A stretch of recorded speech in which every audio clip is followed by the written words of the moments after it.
Welcome to the Backyard Bourbon Broadcast. In this episode, Jeremy discusses Widow Jane bourbon and making nice with your neighbors. Your neighbors!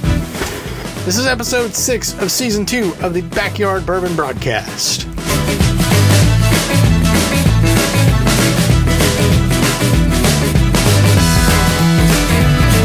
Hey there, Backyardigans. It's Jeremy with the latest episode of the Backyard Bourbon Broadcast. Your backyard friends, the Backyardigans. Holy cow, have I been on hiatus, huh? So sorry about that. Not that anybody's noticing, but I am so busy as of late. In addition to my full-time job, going to school for my master's degree. I think I've mentioned that once or twice. I'm still playing in 2 bands. Neither one have decided to cut me out, so that's been great. Boy, have we been playing a lot. In fact, there were a lot of dates in September. And just a week or so ago, we were playing at Eskimo Joe's. And that doesn't include the events that we were scheduled for, but they got dropped. So there's way too much going on in my life. In addition to my family that I never bring up in this podcast, but a huge part of my life, obviously. Geez, what's the gain set? I gotta check. Hey, Yeti mics. You could put, like, the controls at the front of the mic. Okay, can you still hear me? I hope you can, because I can't tell if you can't. Okay, by the way, this is probably the 3rd or 4th time I've done this podcast, this specific episode, because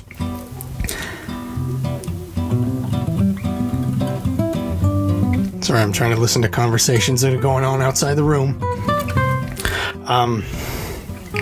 I can't tell what is the better way to do a podcast. Whether I just script it so I don't go veering way off course, or if I should unscript it so it's a little looser and a little funnier. But like I said, if it's loose and not scripted, then I end up way off base and I don't even know what I'm talking about. Like right now, I'm just free balling and free balling. So we'll see what happens here. I'm kind of doing an amalgamation, if you will, of scripted and unscripted all at the same time. I have a script, like word for word script, and I'm way off of it right now. So let's do this. Let's get into the bourbon. We'll try to stick to the script. And if we don't, and it's good, then we'll know that's what we need to do. And if we don't, and it sucks, then we know we don't do that ever again. Okay. So, it's been more than a year, close maybe now to 2 years, since I found out about Widow Jane. 10 year. That's 10, the number 10, year. Not 10 year. Like a professor. Anyway, they were one of the first companies, one of the first distilleries. It wasn't the first, because the first one was Four Roses. I just like, if you're going to go big, go all out, right? So it was one of the first distilleries I contacted and just said, hey, I have this podcast. I drink bourbon. I taste it. I sample it. You want to send me some? Hey, I'm your guy. No, I had this whole professional speech, but basically that's it. And a lot of gracious people, big and small distilleries, answered my call and sent me products. And I am truly thankful for that. And without a doubt, excuse me, my all-time favorite is this Widow Jane. I love their bottle design. I love their marketing. Like I mentioned it before, they have they've imposed their bottle, which is totally unique. I have not seen a bottle style that way. They've imposed it in areas around New York, like one of the pillars of the Brooklyn Bridge, and it's their bottle just holding up the bridge. they're just fantastic. The super chill way, they just often sent me a nobody, I might add, a full sample. I even won a photo contest on Instagram through their site, and the compensation I got helped me save my relationship with a neighbor, and that's a story I will get to in a second. But above all, I love the taste of their bourbon. This is great bourbon, in my very humble and inexperienced, I guess you'd say, opinion. And I'm sorry to have to put it to bed. I loved it. It was fantastic. And I managed to keep the bottle with the prime juice in it for a year and change, and now it's gone. So it's a 10-year-old bourbon, so that may add to the reason it's so delicious. It's well aged, but the bourbon is officially, let me rephrase that, it's officially from Red Hook, Brooklyn. Let me change that in the script right about now. Officially from Red Hook, Brooklyn. But as their website indicates, the 10-year is actually proofed in Red Hook. They combine full-strength barrels from Kentucky, Tennessee, and also in Indiana. And they use limestone filtered water from Rosendale, New York, to cut or lower the proof of the bourbon and send it your way. Interestingly enough, this is the same limestone holding up the Brooklyn Bridge, hence their picture, and also was used to make the pedestal of the Statue of Liberty. So when you're drinking their juice, you're drinking a bit of America, son. It's incredible bourbon. It's not available anywhere near where I live, and they were kind enough, like I said, more than a year ago, to send me this full-size bottle of deliciousness. It's a homegrown company. The customer service is through the roof and all of that. I don't know what else to say. Just a quality product all the way around. And if you have the means and the wherewithal, I say get it and you won't regret it. Okay, so here's my personal story about Widow Jane.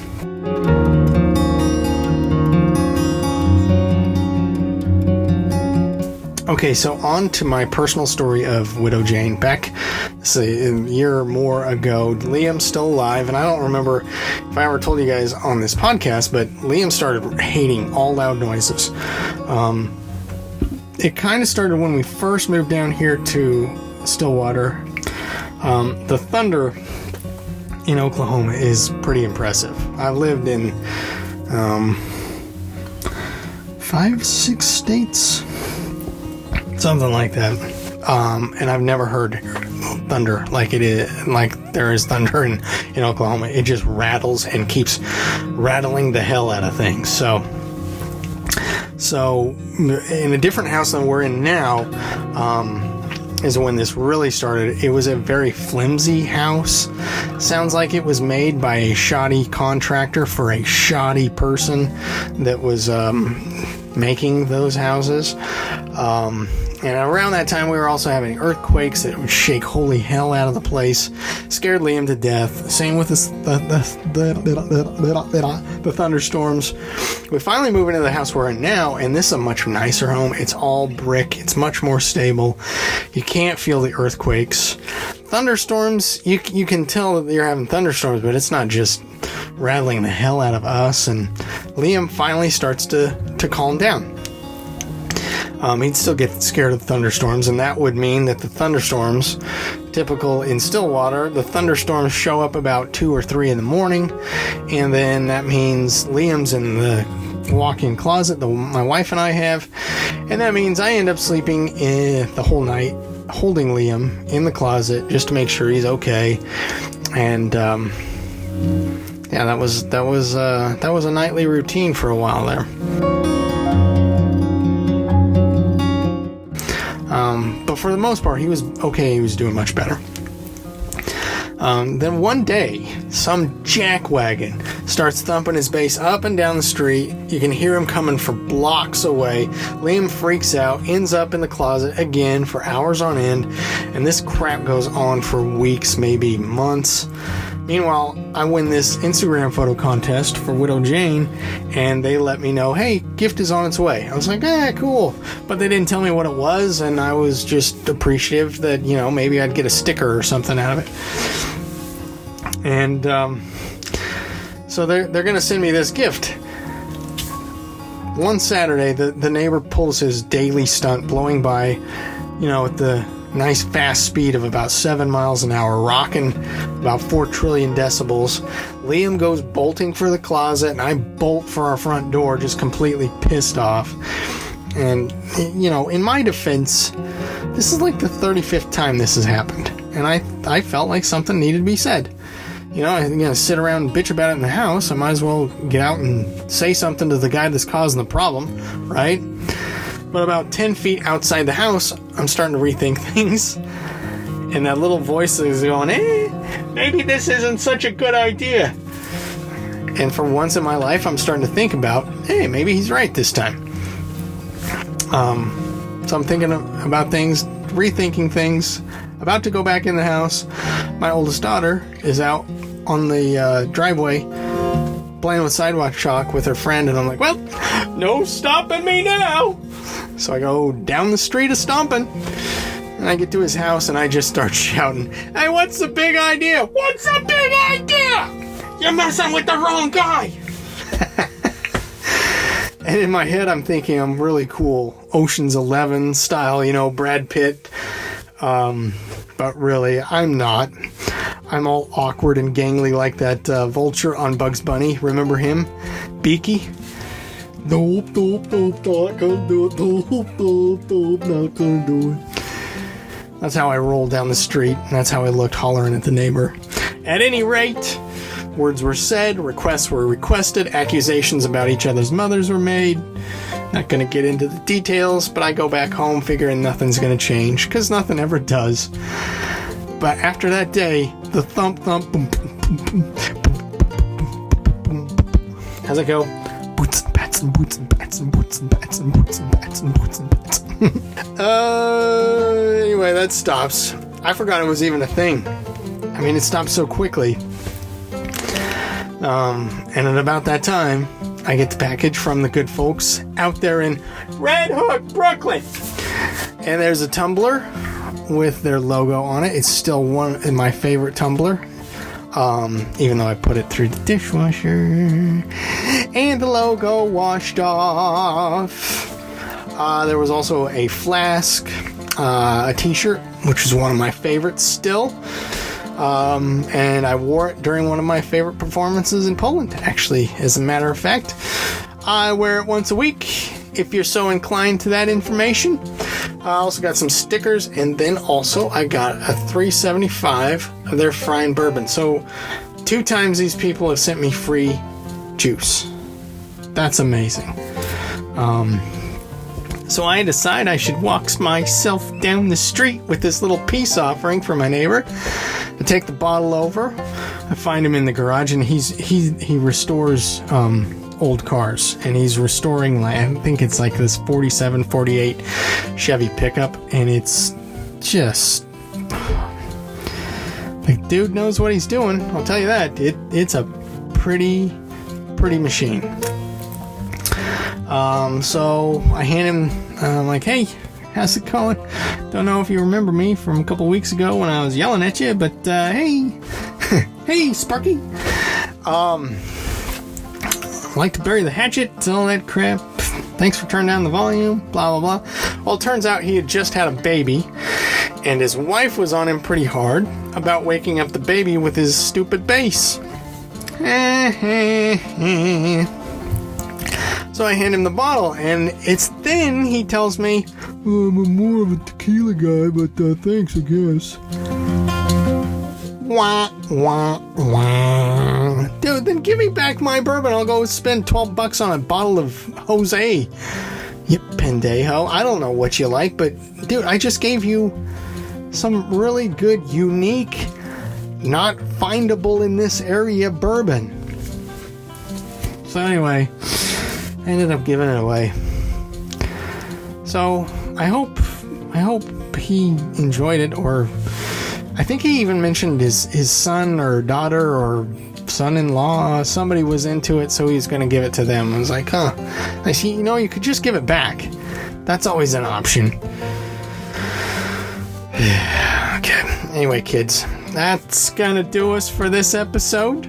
We're back. We never left. We might be back again. Who knows?